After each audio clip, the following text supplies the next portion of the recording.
In this section, creating the main nav will build out all functionality and presentation of the primary navigation. This is a pretty deep section, as building our main nav involves pseudo classes, absolute, relative, and fixed positioning, plus a bunch more like CSS animations.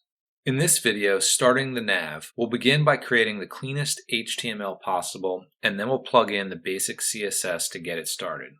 So this is what we're going for, a typical horizontal navigation. Some of the items have a drop-down menu. We also have the shark logo over there on the left-hand side of the nav bar that's kind of overhanging nicely. Let's jump right in and type out the HTML we need first. We'll start with this nice big fat HTML comment. As you may have noticed, I like these big guys because it's easier to locate the parts of my code I need quickly. We'll wrap everything in the HTML5 nav element and apply the grouping class because I know I'll be floating everything in there, so the clear fix will eventually be necessary so that the container doesn't collapse. I'll now add a figure element which will wrap my image. Next, I'll start an unordered list with the class of primary nav. It was long ago determined that it's very semantic to use a list for navigation because it's essentially a list of links. I'll start with 4 list items, and I'll put an anchor tag inside. I'm using this Emmet shorthand, which is a plugin for Sublime, which I talked about in an earlier video. I'll also use the hashtag for the href of each anchor tag, and then I'll type in the name of each link, and I'm putting them in the wrong spot. And we end up with the shark and 4 links all stacked vertically. So we need to lay these 4 links out horizontally like blocks. So we'll do that with floats and a few other properties. So in our CSS, we'll find the big block comment for the navigation, and we'll target the primary nav. Let's use a special type of descendant selector that only targets the first level of list items. This is important. I'm doing this because later we'll nest another unordered list within these list items to achieve the dropdown. If I use the typical descendant selector, something like primary nav li with no greater than symbol like this, that targets any and every li inside of primary nav. So children, grandchildren, great-grandchildren, etc. If I only want to target direct children, I'll use this selector, which is called the child combinator. The greater than sign between the elements ensures we are only targeting direct children.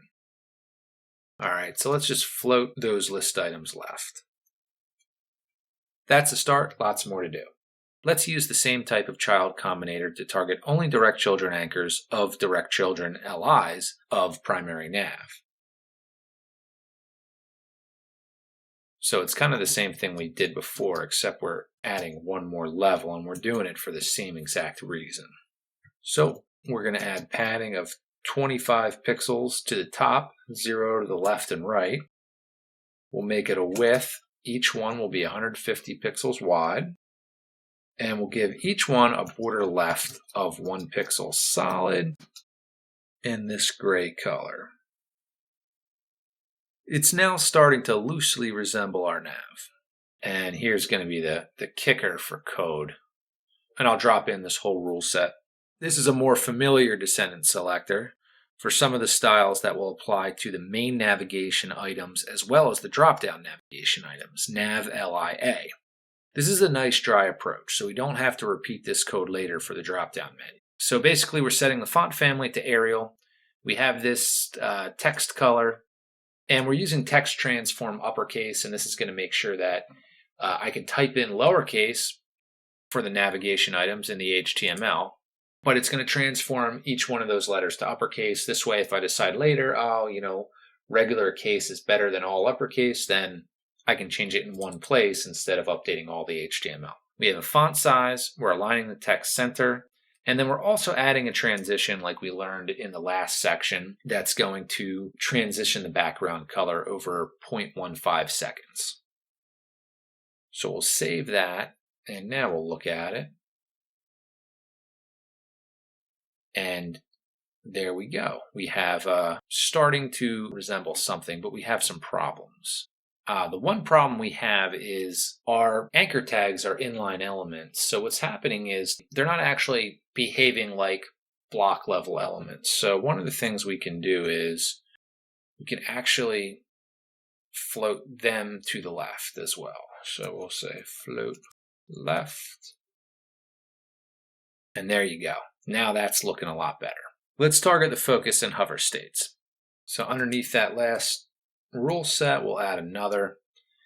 And this is going to target the focus, the hover, as well as another state, the active class. So this isn't a state necessarily like you would think of a focus state or hover state, but this is going to be the active state, which is really a class that we're going to apply to elements to signify that you're on that page. And it's going to be the same as the hover state. So that's a background color of this red color, and we're making the text white.